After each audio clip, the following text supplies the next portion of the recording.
বিসমিল্লাহির রহমানির রহিম। আসসালামু আলাইকুম। আমি তানিয়া মহেশপুর থেকে বলছি। কাছে এবং দূরে, দেশ এবং দেশের বাহিরে যে যেখান থেকে আমার ভিডিওটি দেখছেন, আশা করি সবাই ভালো আছেন। আল্লাহর অশেষ রহমতে আমরাও বেশ ভালো আছি, আলহামদুলিল্লাহ। তো চলে আসলাম ছোট্ট একটা ভিডিও নিয়ে, আশা করি ভালো লাগবে। শ্বশুরমশাই কিন্তু আজকে সকাল করে পুকুরে জাল্লা বিয়ে দিয়েছে, যেহেতু মাছগুলো একেবারে উঠিয়ে নেবে আর পুকুর শুকিয়ে একটু কুপিয়ে দিয়ে চুন দিয়ে তারপরে কিন্তু মাছ ছাড়বে আবার নতুন করে। তো এত গরম পড়ছিল, সকাল করে না লাভলে তো হবে না, তারপরেও কিন্তু আমাদের অনেক ক্ষতি হয়ে গিয়েছে। তো এখানে যে মাছগুলো নিয়ে এসেছে, তো পাড়ার ভিতরে বিক্রি করার চেষ্টা করছে। তো অনেকে এসেছে মাছ নেওয়ার জন্য, অনেকে কিন্তু বেছে বেছে নিচ্ছে। আর তার ভিতরে তো আমার আব্দুর রহমান থাকবেই। ওই যে মাছটা নিয়ে প্যানে মুছে দিল, ওর একটাই কাজ, কোনো কিছু হাতে নিবে তো সেইটা ফেলে দিয়ে প্যানে মুছবে নাই পেটে মুছবে। তো যাই হোক, এখানে কিন্তু অনেক মাছ, আর এই মাছগুলো বাড়িতে অল্প অল্প করে রেখেছে আর মোড়ের দিকে নিয়ে বিক্রি করে দিয়েছে। আর যার যেমন ভালো লাগছে সে তেমন বেছে বেছে নিচ্ছে। সকালে ঘুম থেকে উঠেছি অনেক সকালে, আর আল্লাহর নাম দিয়ে শুরু করে তারপরে তো কাজে হাত দিয়েছি। আর সব কাজগুলো গুছিয়ে নিয়ে এই মাছের দিকেই ছিলাম আর কি। আর আজকে কিন্তু আমি সকাল থেকে দুপুর পর্যন্ত আমার কোনো কাজ সেইভাবে আমি করতে পারিনি, যেহেতু শাশুড়ি আম্মাকে অনেক কাজে হেল্প করতে হয়েছে। তো যাই হোক, এদিকে এই যে হাঁসটা গরম পানিতে আমার ননদ চুবিয়ে নিচ্ছে। হঠাৎ করে আত্মীয় এসেছে সকালে, আর ওরও আসার কথা ছিল, তো ও এসেছে। আর তো যে আত্মীয়টা এসেছে সে পোলট্রি খায় না, তো আমি তো পোলট্রি রান্না করব। তো আম্মুর হাঁসটা বাড়িতে এসেছে, আর আমরা দুইজনা ধরে জবাই করে দিলাম, ভালোই হলো।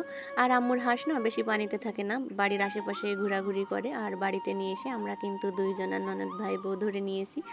আর ও ওখানে হাঁস পরিষ্কার করছিল, আর আমি একটু বসে ভিডিও করছিলাম।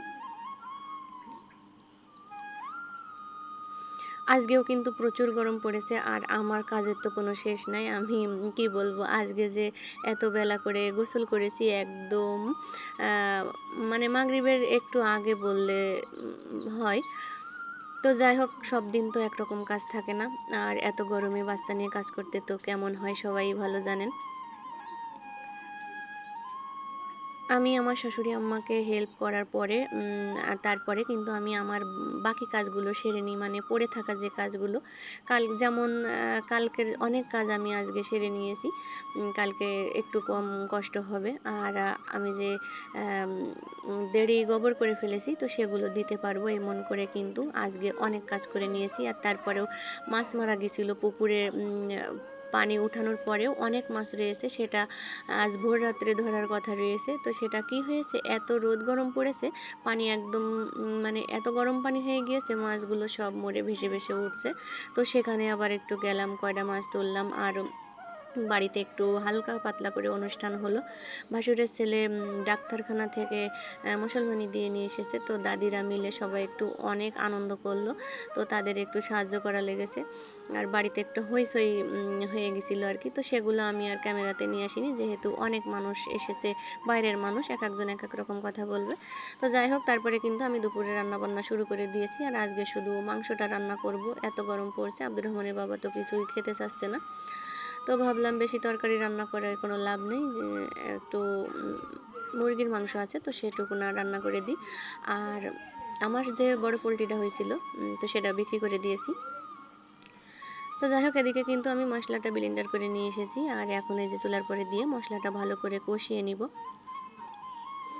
আমার সঙ্গে এখনও যেসব আপু ভাইয়ারা আছেন, প্লিজ একটা লাইক দিয়ে ভিডিওটি কন্টিনিউ করবেন।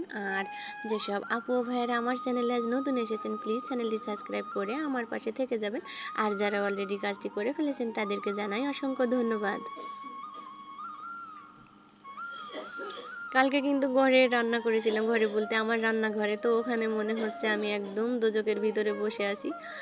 তো আজকে আমার ননদ বলছে তুমি ওই ঘরে রান্না করো না, ওখানে একদম মরে যাবা, বাইরেই রান্না করো। তো আমি বলছি আমার চুলোটা তো পরিষ্কার করা হয়নি, লেপা হয়নি। তারপরে ও খুব জোর করছিল তুমি এখানে রান্না করো। তো এই জন্য আমি বাইরেই রান্না করে নিলাম, আর শান্তিও পেয়েছি। ছোটাছুটি করে রান্না করেছি, কিন্তু শান্তি লেগেছে যে একটু হলেও গরমটা কম লেগেছে। তো তো মাংসটা আমি মশলাটা ভালো করে কষিয়ে এখন মাংসটা দিয়ে বা একটু ভালো করে ভাজা ভাজা করে তারপরে কিন্তু মৌনির পানিটা দিব। আমার অনেক আপুরা খুব সুন্দর সুন্দর কমেন্ট করেন, তো খুবই ভালো লাগে। হুমায়রা আপু সে সব সময় কিন্তু আমার পাশে থাকে, আমার ভিডিও দেখে, আর যখন শুরু করে ভিডিও তখন ইনশাল্লাহ শুরু করলাম, আর যখন শেষ করে তখনও কিন্তু লেখা ইনশাল্লাহ শেষ করলাম। তো আপু আমিও কিন্তু আপনার ভিডিও দেখি, কিন্তু ওই একটা কমেন্টই করি, যেহেতু আমার সময় থাকে না, আমি বাচ্চা নিয়ে পারি না। আমি কিন্তু সব আপুদের ভিডিও দেখি, প্রথমেই লাইক এবং কমেন্ট করে ভিডিও অন করে রেখে তারপরে কিন্তু আমি সব কাজ করি। এই জন্য আমি ভিডিওর কোনো মন্তব্য কিছু লিখতে পারি না, কিন্তু ফুল আজ করে দিই ইনশাল্লাহ। তো কেউ কিছু মনে করবেন না, আমার যখন সময় হবে তখন আমি দেখে নিব ভালো করে আর কি। ভিডিও অন করে একটু দেখলেও ভালো লাগে, তো সেই সময়টা তো আমি পেরে দিই না। বোঝেনি তো গ্রামের মানুষের কাজের কোনো শেষ নেই। তো যাই হোক, আমি হুমায়রা আপুর নামটাই নিলাম শুধু। হুমায়রা আপুর বাসা যশোর, আর আমার বাবার বাসা যশোর মনিরামপুর। খুবই আপন আর খুবই কাছের লোক মনে হয় আমার। কোনো দিন যদি যশোরে যাই তো আপুর সাথে দেখা করব ইনশাল্লাহ, যদি আপু রাজি হয়। তো যাই হোক, আমি ভিডিওটি আজ এই পর্যন্ত করেছি। তো সবাই ভালো থাকবেন, সুস্থ থাকবেন, আর আমার ফ্যামিলির জন্য দোয়া করবেন, আর আমার ভালোবাসা ও দোয়া রইল আমার সব আপু ও ভাইয়াদের উপরে।